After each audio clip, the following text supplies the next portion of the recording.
Thank you, everyone, and thank you for inviting me to come and speak today. As Daryl said, I'm now called a Senior Psychologist Education. I work for the Department of Education. I left Sydney when I was, I left Nowra when I was 18 to go to Sydney and become a primary school teacher. I thought that is what I wanted to do for the rest of my life, but that didn't. I loved teaching. It was a really hard decision, but in the 3 years that I was at Rockdale Public School, I saw lots of children experiencing different things, and one day met the school counsellor. So the government was offering a scholarship to retrain and do psychology for teachers. They couldn't get enough school counsellors. They still can't get enough school counsellors. So in 1992, I retrained as a school counsellor. So since that time, I've been working in Sydney across many schools, from Western Sydney, mainly in the St George area since 2000. And in the last couple of years, I've been working as a senior psychologist, which is basically like a district guidance officer. I know in Nowra they used to have district guidance officers, and you supervise the counsellors and go into schools when, unfortunately, they're called critical incidents or emergencies, and we tend to get more of those, and help the principals and schools manage different behaviours and what's going on. We work a lot with disabilities, but a lot of the time we're supporting the teachers as well.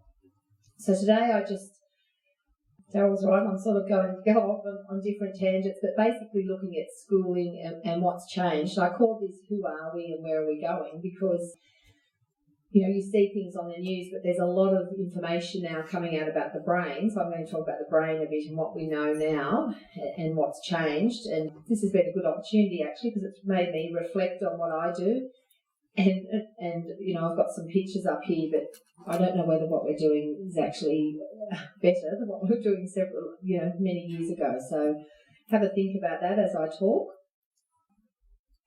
Okay, so thinking about how schools have changed, I've just got some images here because if you think back to when you went to school and what schools look like now, schools are changing all the time, and the focus now, we have sometimes I hear these phrases, I won't even try to explain some of the words the Department of Education puts out now to try to describe things in terms of where we're heading. But for the poor teachers, everything they do is accountable. There's lots of reporting, unfortunately, rather than always focusing on the child. And that our classrooms now are looking more and more like this. They're more interactive. There's the days of sitting and looking at a teacher at a single desk have definitely gone. The new furniture coming out now, some of the students are writing on the desk. There's a lot of those white screens there. They can write on the desk and rub it off. They do collaborative planning. It's all very different in terms of how children are learning at school.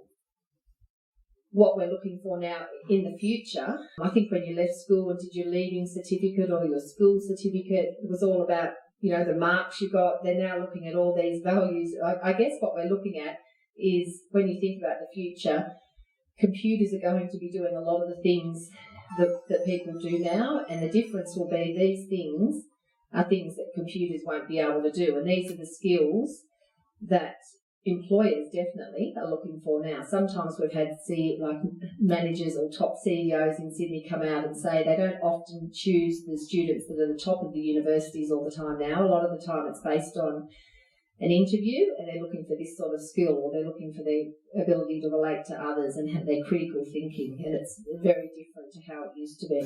Kindergarten. So kindergarten, they'll be planning now for future, all this thinking and the way that they sit and have to, and I'm going to talk about that in a minute and why that's a problem. When I started counselling in the 90s, I've just put this up as a summary. This is just me thinking about, if you start at the top, what was standing out. So basically in schools, school counsellors get referrals. Sometimes it's parents, grandparents, but a lot of the time it's teachers referring to counsellors saying what's going on here for this child. Sometimes it's paediatricians wanting us to do IQ tests. I think we used to do a lot more IQ tests than what we do now. And when I started, the focus, I guess actually before ADHD it was dyslexia. Why is this child not reading? We still look at that, but we don't say dyslexia.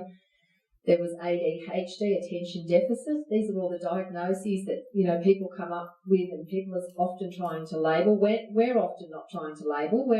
The counsellors and the psychologists in schools are trying to look at the bigger picture sometimes of what's going on. Sometimes it's family, sometimes it's school, sometimes there's many things that affect the children. But then autism became, people were, even teachers were saying that they felt that there must be something going on with this child. They're isolated, they're sitting by themselves. And I think this is the way society's going. We're looking for these diagnoses. Anxiety is coming up to now. I guess the one that we're seeing in schools now, and the terminology and the word people use is trauma. And that's a very strong word. And people will say, well, children aren't exposed to trauma, but there's all different types of trauma. But a lot of the students in their early life do not get stability, and life isn't a routine like it was many years ago. And for whatever reason, there's a lot of children that feel unsafe. And a lot of the schools, we talk about trauma, and the one that you might have seen in the media that everyone's talking about, the new epidemic, is going to be loneliness. So again, I'm just generalising over these main issues, remembering we're dealing with the pointy end and the problems that are in schools. It doesn't mean it's happening at a chronic level, but these are the different diagnoses and what's been the thread. And I do think that loneliness, and you'll see in my presentation here, that is where we're heading. That will be the next, if it's not already, and I'm not talking about the retired population or older population, I'm just saying generally our communities are becoming more disconnected and lonely, and a lot of that has to do with technology. And I guess you can appreciate that people, the communities that we've had, and country towns. I've actually just had a week. We've volunteered. I haven't done this before, but myself and two other psychologists in Sydney volunteered to go to rural areas a couple of weeks ago, and definitely the communities are more connected, but that does not mean that these problems don't exist in the rural areas, and there's a real shortage of psychology and psychology services in the rural areas, but these things exist across, to relax and play and connect like they used to. That doesn't exist as much anymore, and that definitely has an impact. I'm not saying it leads directly to autism, but that's what autism is, that social skills or not being able to read others. They call it the sixth sense. You've got 5 senses: listening, touch, all those 5 senses everyone has, but the sixth sense is being able to read how someone else is reacting when your behaviour. So if I upset you, and someone with autism isn't able to read how they're affecting another person. So yes, definitely there's an increase. Basically the focus is on trying to integrate, and you'll know with the NDIS that you might hear about, or the National Disability Scheme, the focus is on trying to get people with any form of disability, whether it's mental health or autism or intellectual, supported work, and the government wants that. Hence they've created this NDIS, and I won't go into that and what I think about that, but I mean that's relying on people being able to access NDIS, which is another issue. But definitely that, looking at students and saying they're dumb or they can't do work, the autism spectrum is that. We're all on the spectrum of lots of things, and a lot of the children we assess can be very gifted and have autism. And for a lot of the students, especially primary school students, some of the parents don't want the child to know they have autism because they're in mainstream classes. They don't have an intellectual disability. So some of the children with autism function very low and they need to go to a special school, but a lot of them just lack that social ability, do things on their own, but are very high functioning and able to learn a lot of skills. And, throughout, if we look at some of the wealthy, Bill Gates openly says he was the richest man in the world developing Apple, developing computers. He was on the autism spectrum, and if anything, they're gifted or savant. They can do lots of things and be a real asset to work, but it relies on a family and how they're going to get support. But the IQ and how they function varies greatly. So in relation to all these things and the parents, it's my approach and psychologists approach this holistically. So often we have parents saying, what's wrong with my child? They're not doing this. I've done all these things, and it's very related to family, and then other times it has nothing to do with the family in terms of what happens. But trauma, we're looking at trauma and what they've been through. For some kids, trauma might be neglect. Trauma can be lots of things, and it might be, especially from an early age. And when you're out in the community, you will see the mums and dads now and how disconnected sometimes they are with their children. Or I know, living in Sydney, the classic is the screen. I know my children are 16 and 18, but they might be young, but the younger ones now are in those prams, as you can see, with screens and phones. And that could be, I'm not saying that's trauma, but it's definitely neglect, and in terms of they're not connecting with others. But often, yes, the family's related. In fact, working with psychiatrists, the longer you do this, the clever you get at what are we treating here. And often we have to do it very cleverly. We really want that parent on medication to help the child often. And definitely for some of the really young kids that come in that are anxious, especially you get a 5 or 6 year old and they're worried about everything. And the parent says, I haven't done anything wrong, but you can tell someone in the family or a parent is highly anxious. On the drive down here from Sydney, I was listening, and there's research out all the time, but the only people that improve by using the computer, they said, in the latest long-term, because they do long-term study, is the over 65 population. If you want to get on Google, or you don't have to, but they basically looked at that in the brain and does it make them smarter, and it doesn't. I mean, visually, they're able to do things quicker. I won't get through this presentation if we keep chatting. It's really good we're talking, but I better keep going through what I'm... So, yeah, look, this does summarise a lot of the work, and it's interesting, but I better just show you what else I've got here.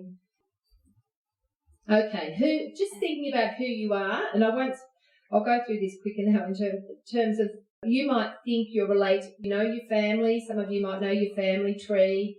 If you have your children, some are like you, some might look. I've just got pictures here of these are my family. These are random pictures of likeness from a father to a son.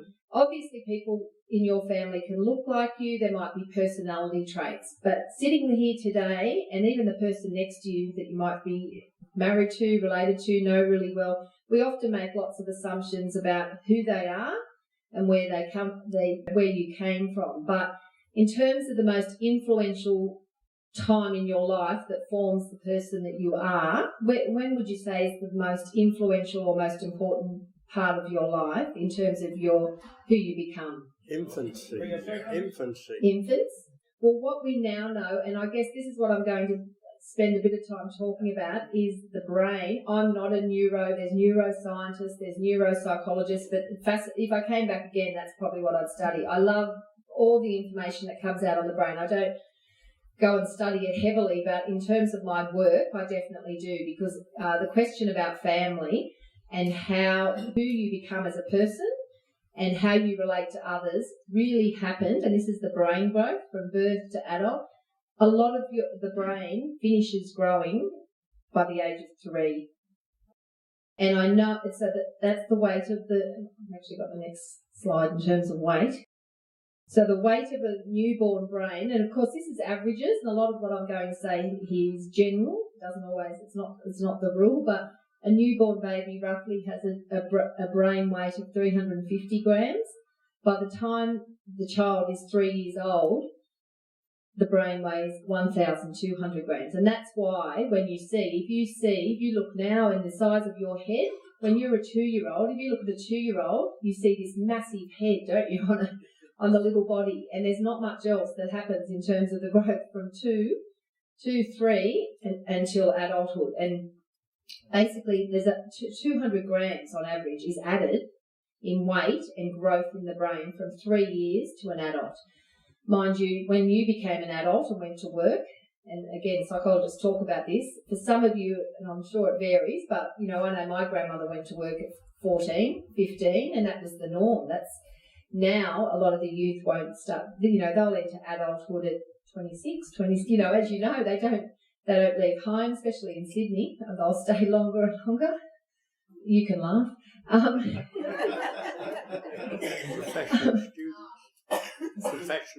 Professional students, yes. And food, your basic needs, sleeping, eating, how tired you are, really important in terms of how your brain functions.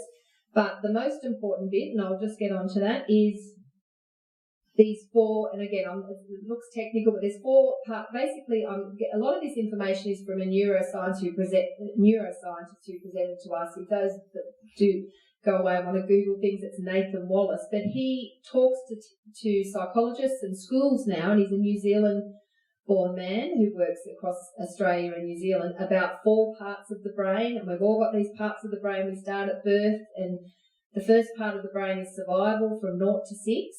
And you talked about sleep times, and the basic needs of the brain are that you need comfort. So the survival state. So when I was in those special schools and the kids had major mental health and behaviour problems, a lot of the time out of nowhere they'd go berserk. You'd think, where does this come from? But they're often foster children, or they had trauma, or someone wasn't comforting them as a baby, because we often assume someone's there rocking a baby, or when the baby cries, and a lot of the time their brain just hasn't formed, and they talk about fight, flight, and those kids out of nowhere, it's quite dangerous for teachers, they would just react because their first part of their brain didn't form in that survival, someone wasn't there to support them. It's like a safety instinct for the first 6 months. So I'm just quickly going to tell you this, because this is where that growth from a tiny little brain in the first 3 years happens very quickly.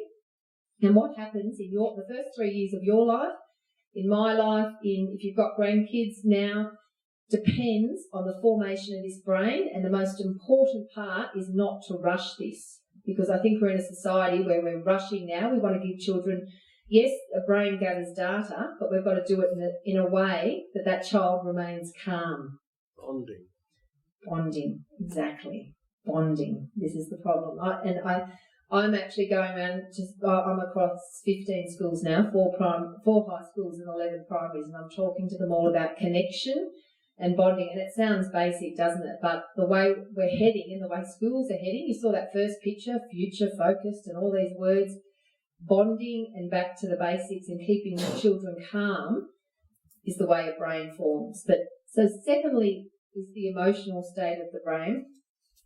Second part is the movement. It's actually that grey area. So movement's next. The brain, you learn a rhythmic pattern. A mother or father might rock the baby. They become coordinated. It grows. This part of the brain grows the fastest. And if the first part of the brain hasn't developed properly and it's not safe, it's very hard to learn later on, because the brain's in this automatic, how do I survive? No one's coming when I'm crying.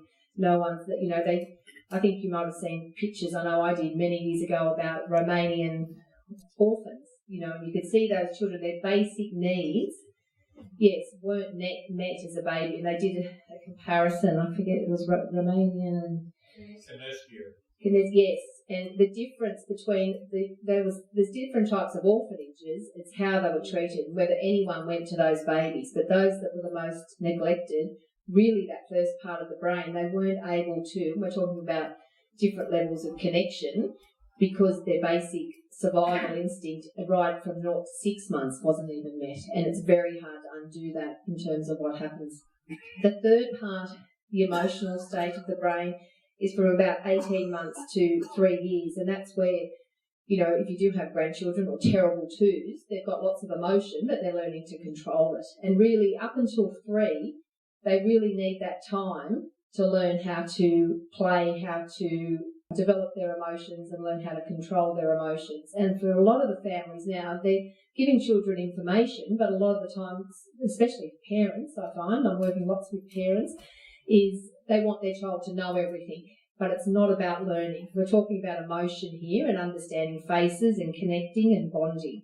And that's what's happening less and less, I feel, and researchers are saying. The last part of the brain, this executive state, happens or kicks in about 7. So from 4 to 7, it's when you're learning to connect with others, and this part of the brain is how smart you're going to be for the rest of your life, really. And it's still going to grow, but if you're not connecting and bonding and playing with others and have time to do that, this part really, and we're talking about not understanding the emotion of others, so many of our students don't have that fourth part of their brain formed. It's called the frontal cortex, and we now have images where they can light up parts of your brain and they can see what's missing. And I know, unfortunately, I often see some boys and girls in high school and have to tell the teachers, don't be in a room with that student. You can just see they have no remorse. They do things and they don't care. You might have family or extended family. A lot of families will have, there's a difference between autism. Autism is different because it's that social connection.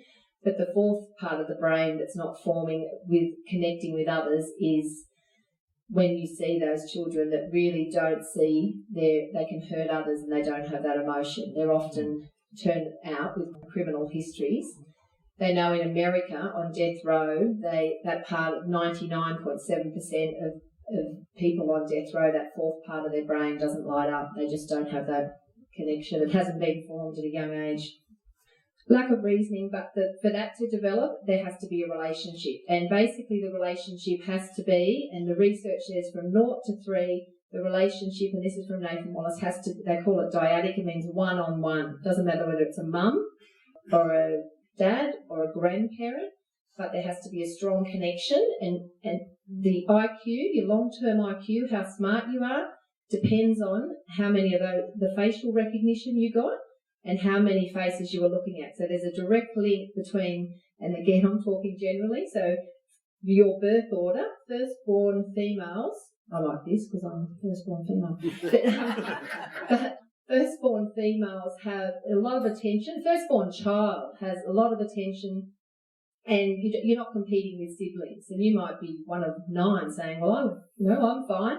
And of course, siblings and other people looking and talking to you from 1 to 3 does matter. But the number one thing that matters is the relationship from that one person. And it doesn't have to be the parent, but that's the biggest predictor of long-term IQ.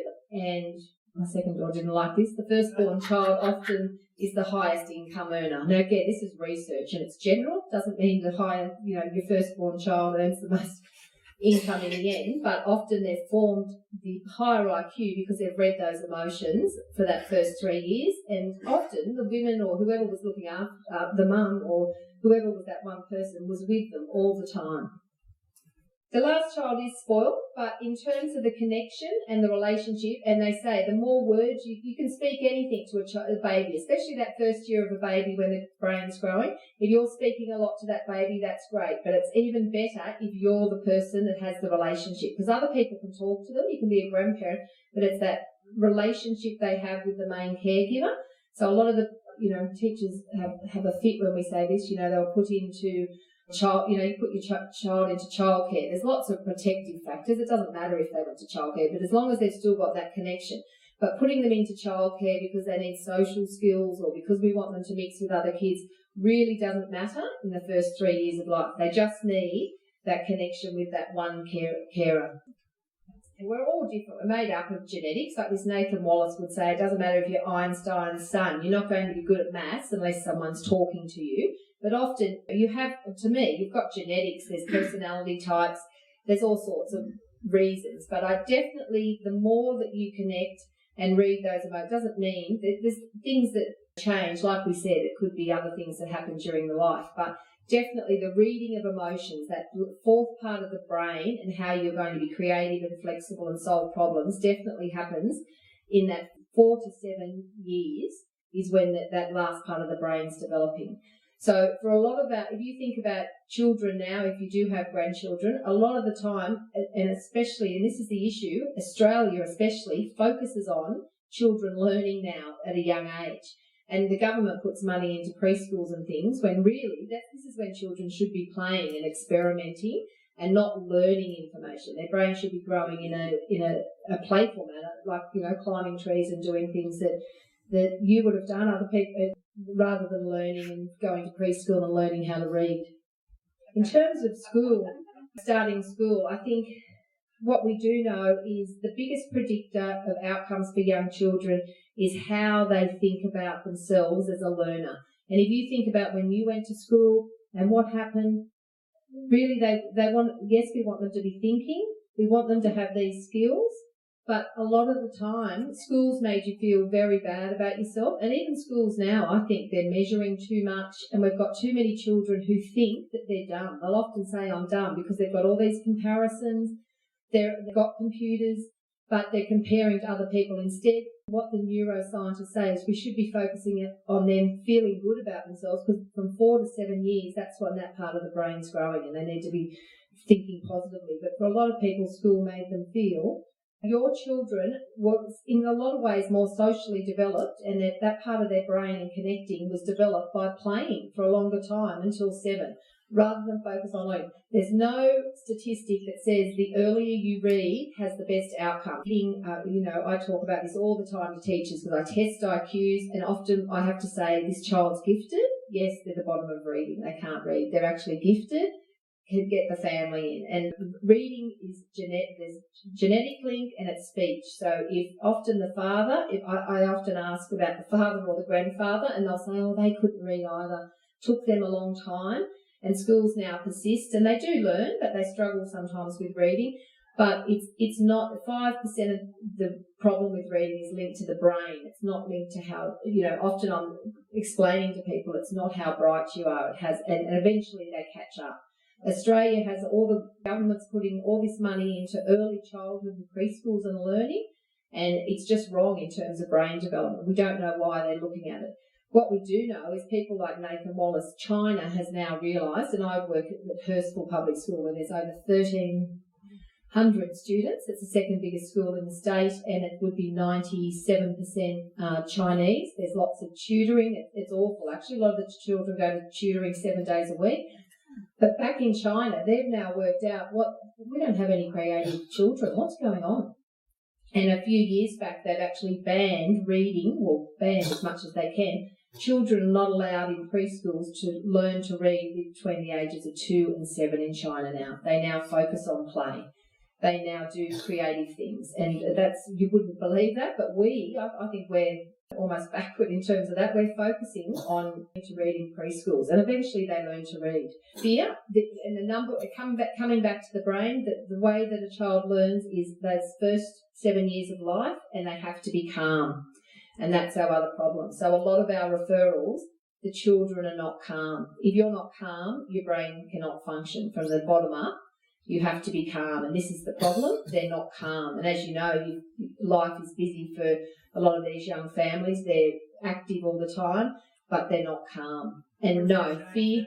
I just put that up because that's brain neurons from birth, 6 years and 14 years. And basically this is the photos that they can take now in terms of the neurons in your brain. So there's a lot of growth, and by 6 years you can see there's lots of new neurons and connections made in the brain. And then there's teenage years where there's a pruning that goes on. So, you might have your teenagers and you think, what is going on? And they can't plan ahead, or they can't think. The brain prunes back, and they don't read things as well as they used to. It prunes back slightly and then it grows again. So we now know, we used to think the brain stopped growing at 10 or 12 years of age. My favourite stat, and the women in the room will like this, is that the female brain develops the first, and females are more mature. And you can see that at school. We see the year 12 girls, they're much more mature than the boys at the same age. And the male brain is a bit slower. And it can take 26 to 30 years to fully develop and catch up. Yes, it catches up.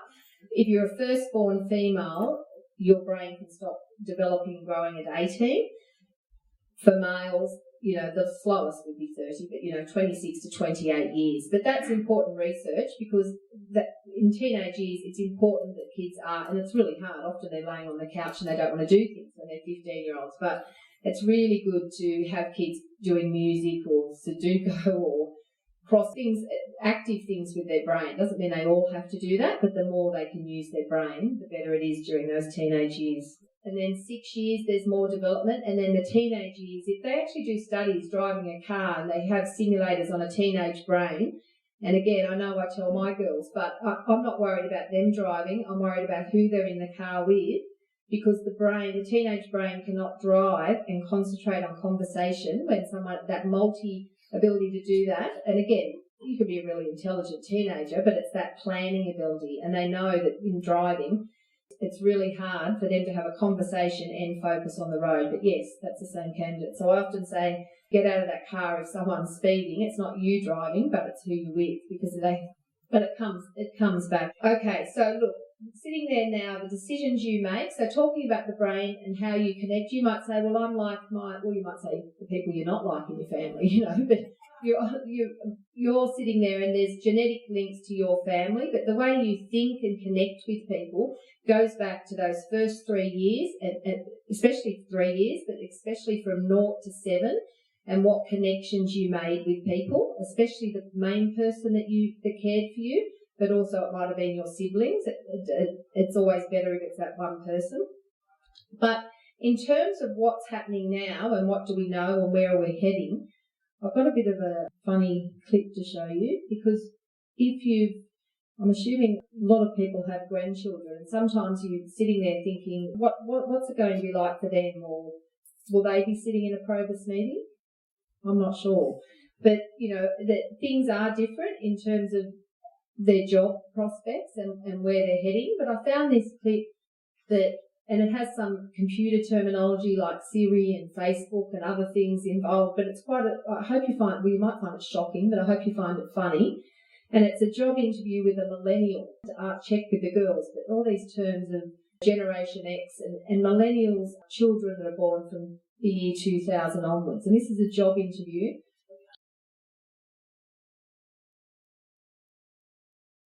Amy, it says you are trained in technology. That's very good. Are you adept at Excel? No. PowerPoint? No. Publisher? Not really. Exactly in what area of technology are you proficient? Snapchat, Pinterest, Instagram, Vine, Twitter. The big ones. I'm surprised you didn't say Facebook. That's for old people, like my parents. That's funny. Well, Amy, when you're working for me, you have to have those kind of research skills, because I'll send you things for you to comb through and get the answers and send them to me. So for that, you've got to be really good at technology. For stuff like that, no problem. I'll just ask Siri. Just ask Siri? Siri tell me this, Siri find me that. We're all good getting you the answers. Tell Siri I want you ready to go at 8 sharp each and every morning. I don't understand. What don't you understand? What you just said. You don't understand. Are you ready to go? No.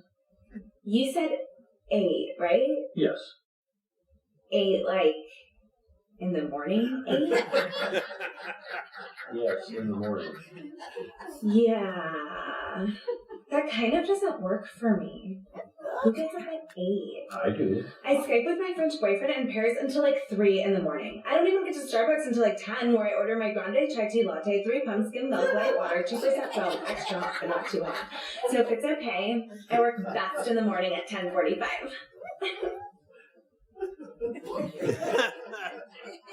Wow. Amy, I don't think we're going to be a good fit. Why are you so negative? I can sense your hostilities, and right now I am not feeling very safe. I've been here for over 5 minutes, and the only nice thing you have said to me was nice resume, which I typed all night for this meeting with you.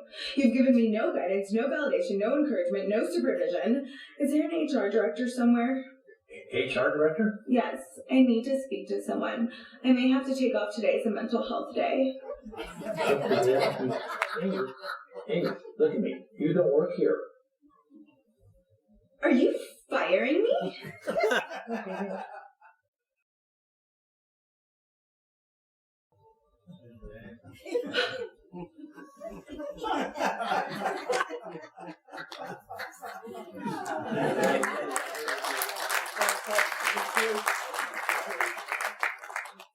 Now, hopefully it's not like that, but sometimes it is. But look, like I said, a lot of the skills that the kids are developing are all that critical thinking, but there's often sometimes that is the reality. But I just thought I'd show you that as a bit of a side.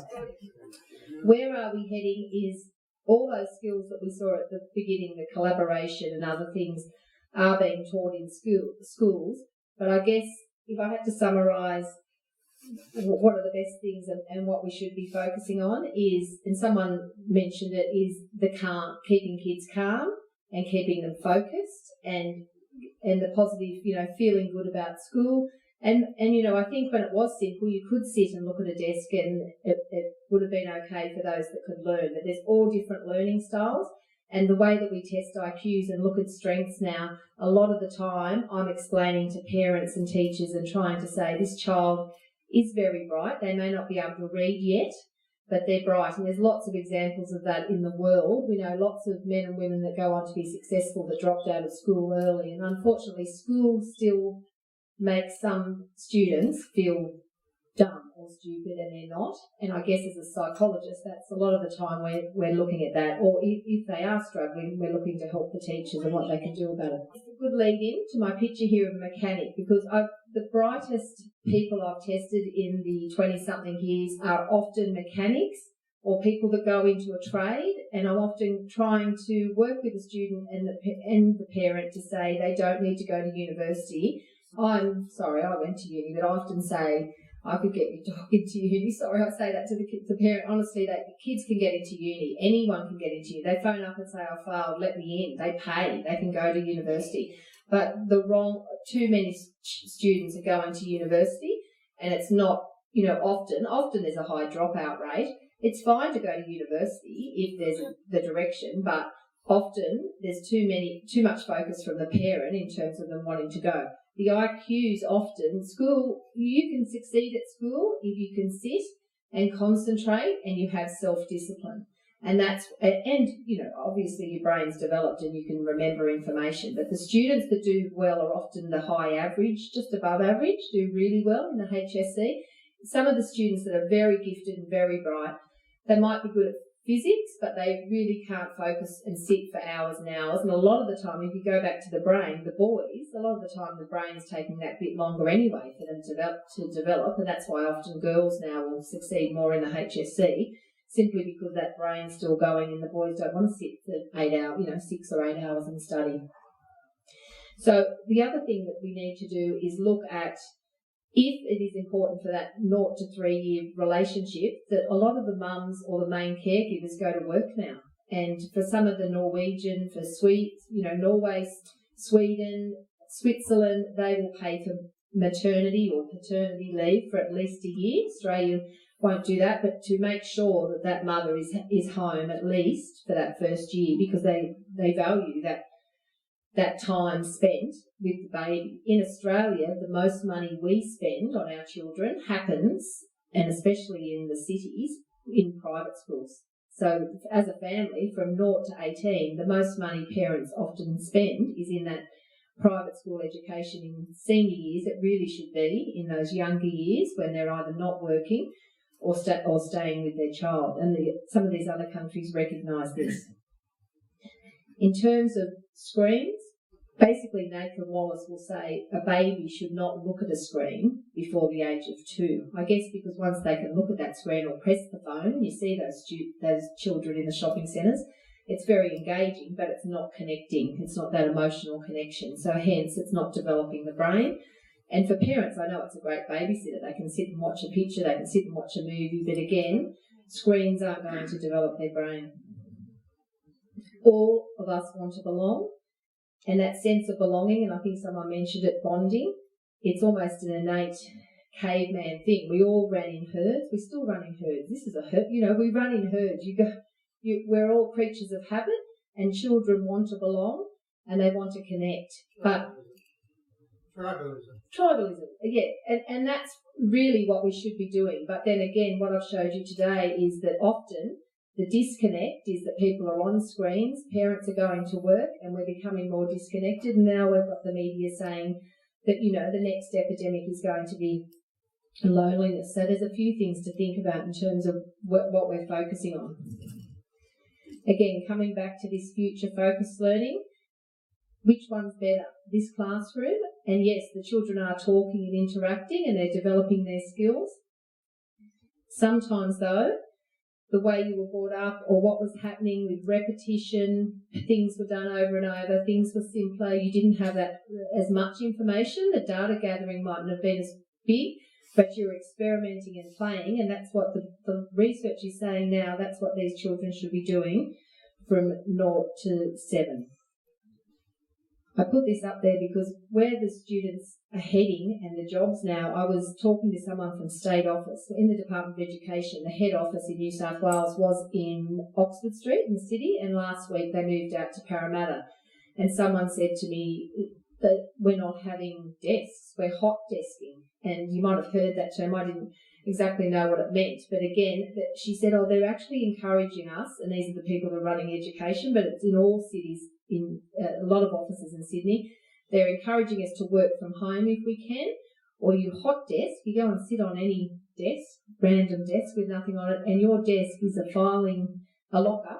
You put all your things in a locker, and you go and sit on a desk, and basically a lot of the time you're able to work from home because again, to me it's more disconnection. You're not working together. It's almost the opposite as to what we're saying. But this is the future in terms of how people are working. So again, I often see this really what we should be doing, and ironically, I've just told you about calm and slowing down and what the child needs. A lot of the time in our job, the buzzword is, and you may have heard on the media, mindfulness or slowing down or being in the moment. You might be sitting there now enjoying being with your friends at a Probus meeting, not thinking ahead, but a lot of these young people are thinking ahead all the time. And it's almost like now we've come full circle and we have to train them to slow down, go out in the garden, make the most of the moment, when really I think, these are things that just came naturally before, and the pace of life wasn't as fast. We're now having to teach this to students so that they can learn, because like I said, the number one thing that helps in the first place to learn is to be calm. And a lot of these children come in from their houses and they're not calm for whatever reason. And coming back to and some of the things they say in schools are random acts of kindness. And again, thinking about talking today, I thought, well, that used to happen. I know, can I borrow a cup of sugar? Can I do I'll have a beer over the fence, not mentioning any names, but making a connection with people or just going out of your way. Children are now taught random acts of kindness. These are things that just happened, and they actually do random acts of kindness to make that connection. But again, the teachers are teaching these things rather than it just happening naturally because of all the other things that are happening in their lives. So our random act of kindness was the cakes. It could have been a genetic thing from Joan's cooking, or it could have been that my daughter was taught the random act of kindness, or she might just like cooking. See, I'm analysing too much. But basically, the fact that we need to teach this really goes back to what we were doing 80 years ago, I think. We're just teaching it now so that we can try to slow down. I guess I'm dealing with mental health, and that's my focus, to get everyone to understand what's going on for these students. But thank you very much for listening. Thank you.